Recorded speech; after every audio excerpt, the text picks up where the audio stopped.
Fortune qui exploite la Lima, qui est pourtant navigable toute l'année. Par mois, par exemple, nous avons entre 600 et 700 embarcations et le nombre de passagers a beaucoup évolué. Mon prédécesseur était à au moins 400. Moi, je suis à 700 passagers par mois. Ces pirogues viennent ici par rapport au jour des marchés forêts qui se trouvent à Lukolela, Liranga et Mosaka. Donc ce port nourrit les gens de Brazzaville et les localités de Brazzaville, Ouando, Djambala et autres, voire même le Gabon.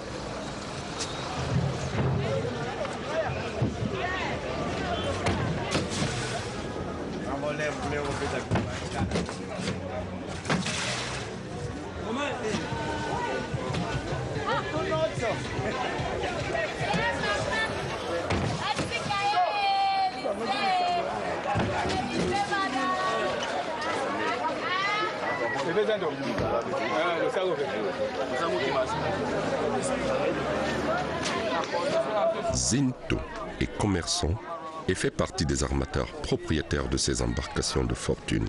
Comme les autres, il prend son départ au port d'Oyo.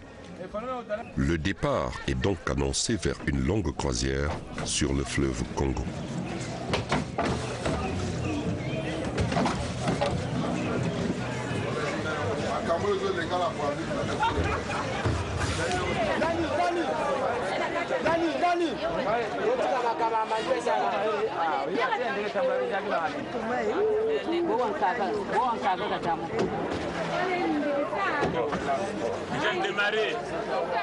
J'aime démarrer.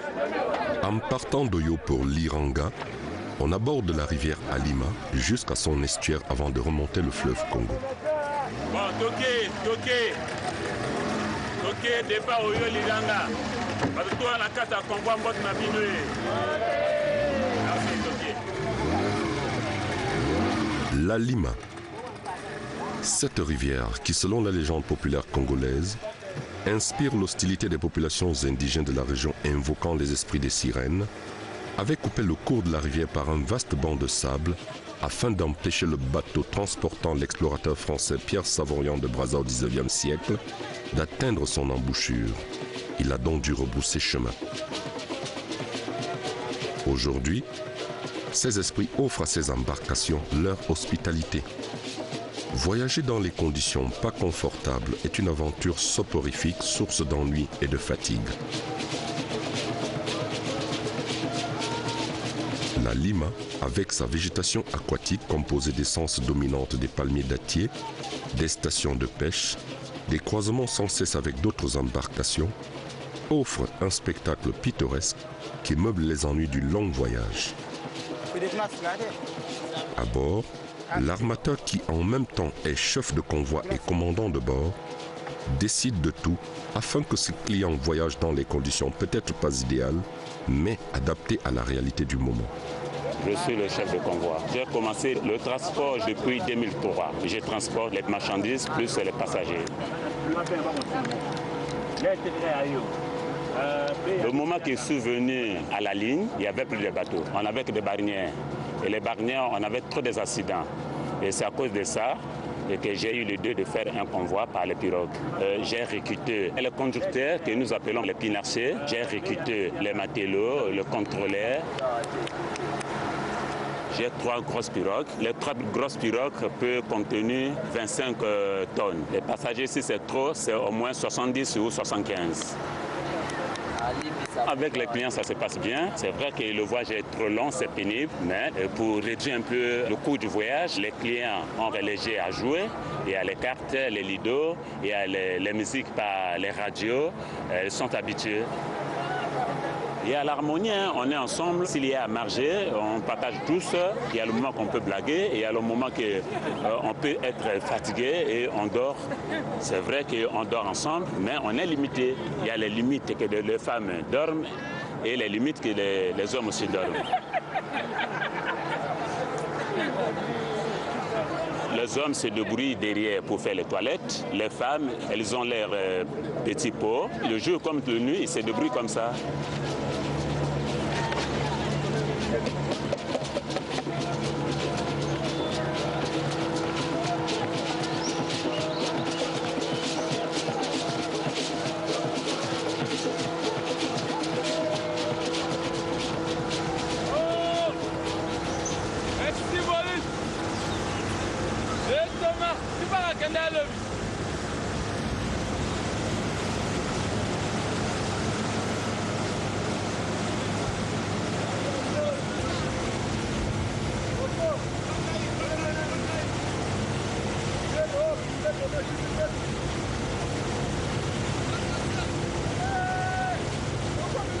En haut de la pirogue, nous avons les planches. Les planches sont achetées par moi-même. Les clients amènent rien que leur mousse. Même si tu mets la mousse est grande. Et si d'autres n'ont pas de place, je suis obligé de mettre l'autre sur ta mousse. Parce que la mousse est sur la planche que moi j'ai achetée. Un client ne peut jamais prendre une grande place et rester seul. Moi-même, je m'arrange à ça.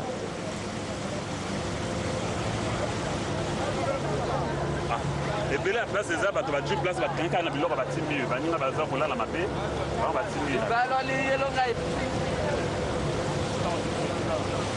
Après plusieurs heures de navigation, on atteint la localité de Chikapika, située à 45 km d'Oyo. Elle subit depuis l'exode rural au profit de la ville d'Oyo.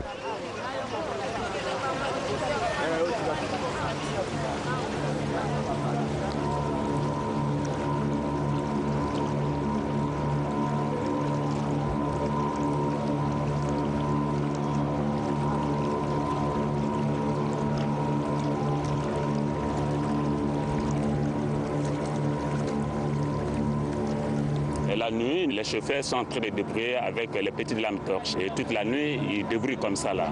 La nuit tombée, pendant que les passagers dorment à point fermé, le pilote et les matelots sont contraints de rester debout. Ils se succèdent 24 heures sur 24. Ils ont développé une technique de pilotage sans pareil, c'est le pilotage à l'aide des pieds. Chacun de son côté doit veiller au grain, car un faux pas dans ces conditions de voyage peut avoir des conséquences dramatiques. Les pinacés connaissent bien la ligne. S'ils arrivent à l'endroit qu'ils voient un peu flou, ils peuvent torcher. Nous avons une lame torche qu'on met devant les pirogues qui éclaire devant. S'il y a peut-être un convoi qui arrive de loin, ils savent qu'il y a les autres qui viennent. Appelés en jargon local Mopila, ces pilotes sont pour la plupart sans permis de conduire, mais aguerris à la navigation à vue.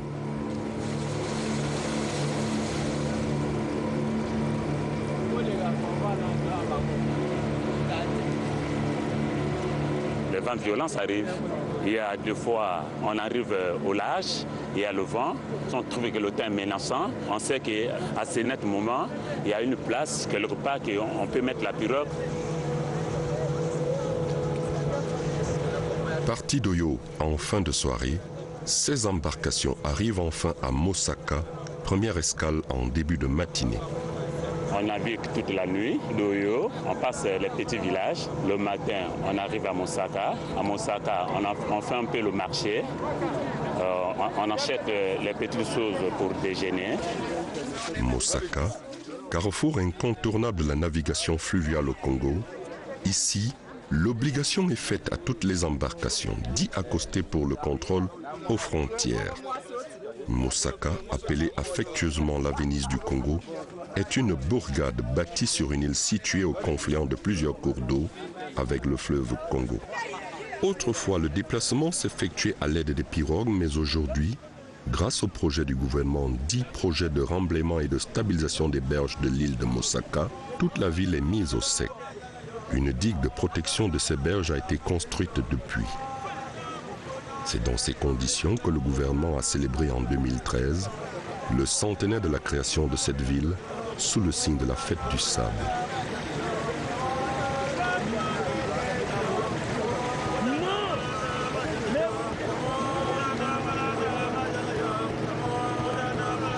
Après Mosaka, cap sur Lukolela. Pays des lacs, pays des rivières, pays des fleuves, la République du Congo dispose d'un important réseau de voies navigables qui lui permet d'atteindre des villes et villages situés le long des fleuves et des rivières, pour la plupart inaccessibles par route ou par avion.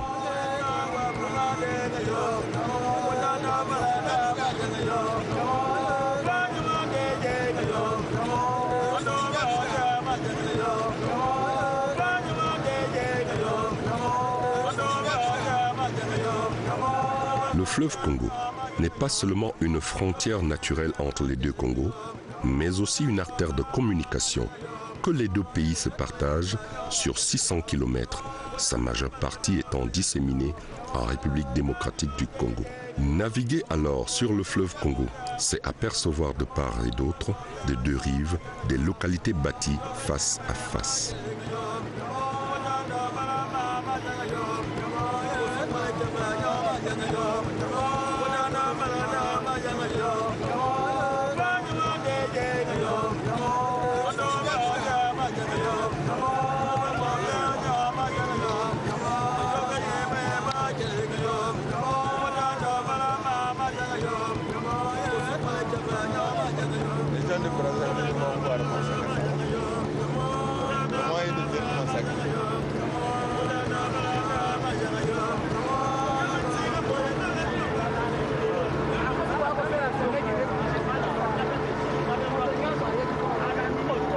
On quitte Monsaka, on arrive à Lukolela. À Lukolela, le voyage n'est pas encore fini. On continue, on passe les petits villages tels que Mbante, Bongouma, Mambangue.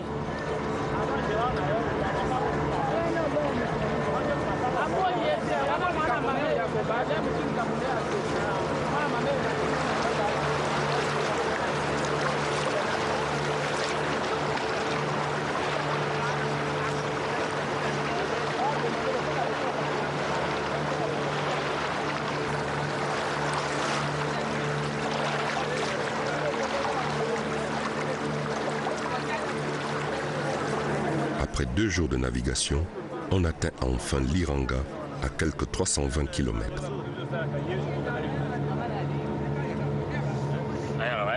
En Afrique, la pluie est toujours synonyme de bénédiction. Mais pour des embarcations de fortune, la pluie, loin d'être une bénédiction, est plutôt un mauvais compagnon qui contraint le voyageur à se camoufler sous les tentes. Pendant les pluies, on se protège, on sait comment se protéger par des bâches.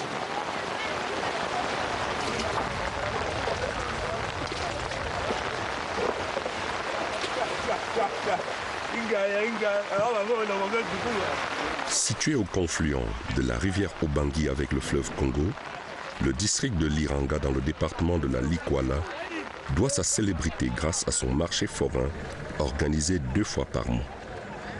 Il a été créé en 1990 par l'initiative informelle des commerçants de la République du Congo et de la République démocratique du Congo pour la promotion des échanges commerciaux entre les deux pays. Ici, les commerçants utilisent le franc CFA, le franc congolais et le dollar. L'Iranga, l'une des localités les plus enclavées, n'est accessible que par voie fluviale. L'autorité de l'État utilise le plus souvent le moyen aérien pour atteindre cette localité.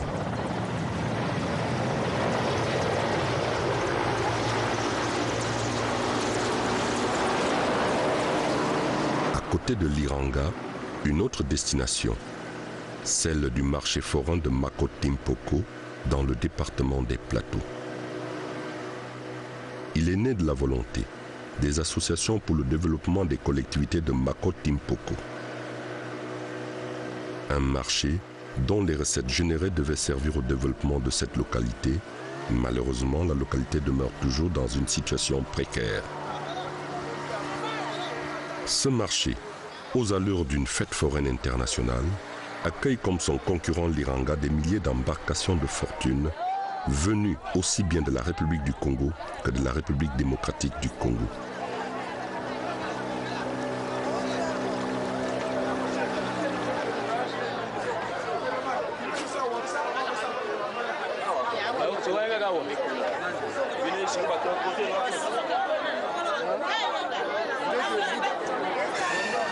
Comme à l'Iranga ici, le franc CFA, le franc congolais et le dollar sont monnaie courante.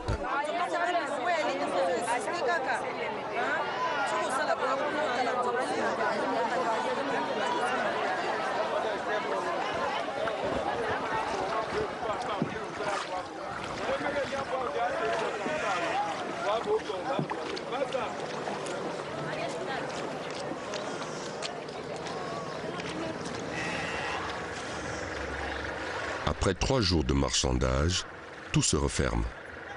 les convois de Makotimpoko mettent le cap sur Brazzaville, Kinshasa et Gamboma.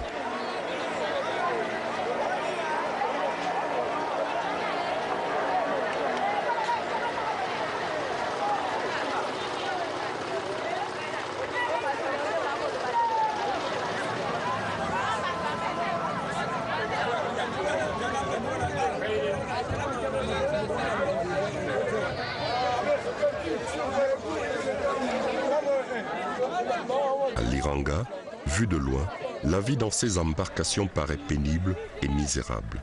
Mais en y accédant, une réalité contraire car peine et misère ici ne sont que des illusions. Peut-être faudrait-il les appeler embarcations de fortune parce que tout étant de fortune, transportant la fortune qui fait vivre des populations et fait fonctionner certains services de l'État à l'instar du port d'Oyo.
À bord, c'est le train-train quotidien qui se poursuit.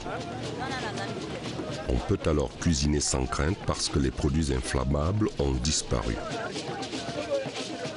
On peut aussi manger autant de fois qu'on veut car manger ici devient une sorte de distraction.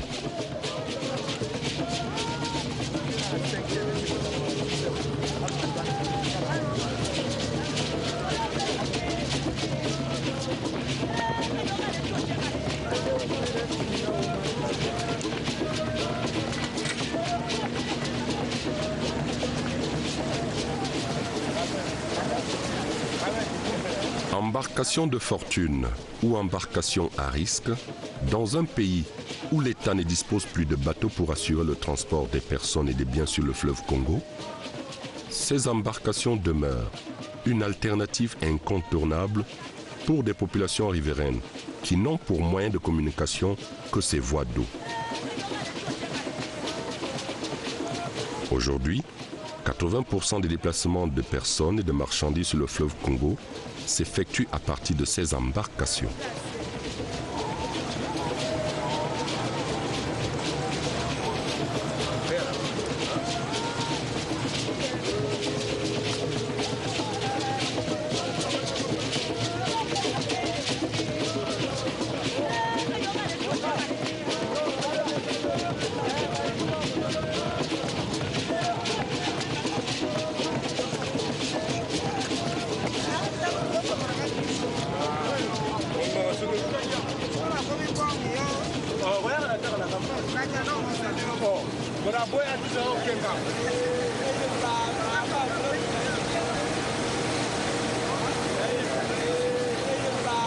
La République du Congo, avec ses 342 000 km², paraît vaste en raison des difficultés de communication. Deuxième fleuve en Afrique par sa longueur après le Nil, le fleuve Congo est encore exploité de façon artisanale. Ce fleuve, qui a intrigué tant d'explorateurs des siècles durant, est aussi une attraction touristique mal connue du monde.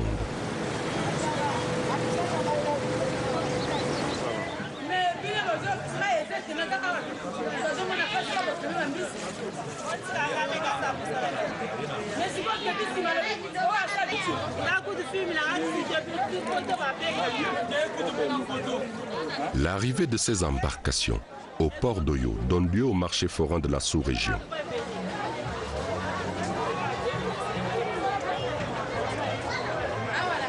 Des denrées alimentaires sont d'abord vendues au port avant que le reste ne soit acheminé à Brazzaville, la capitale.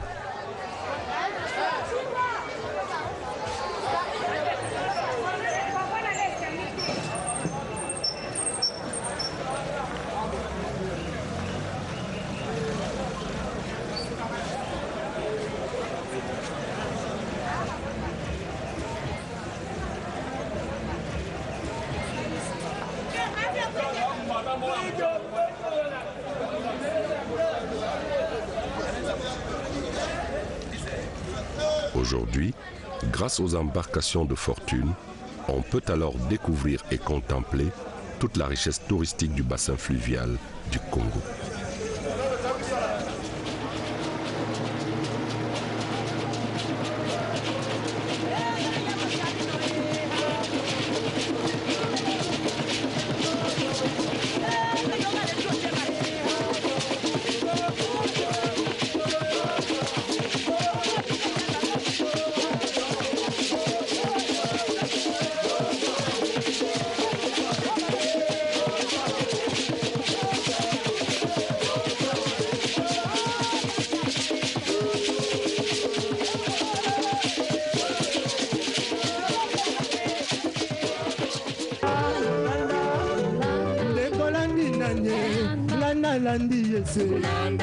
Pour commencer l'année 2015 dans le Seigneur, la sœur Laurence Okanza organise. Lundi 16 février 2015, 14h, Poto Poto. Mardi 17 février 2015, 14h, Mungali.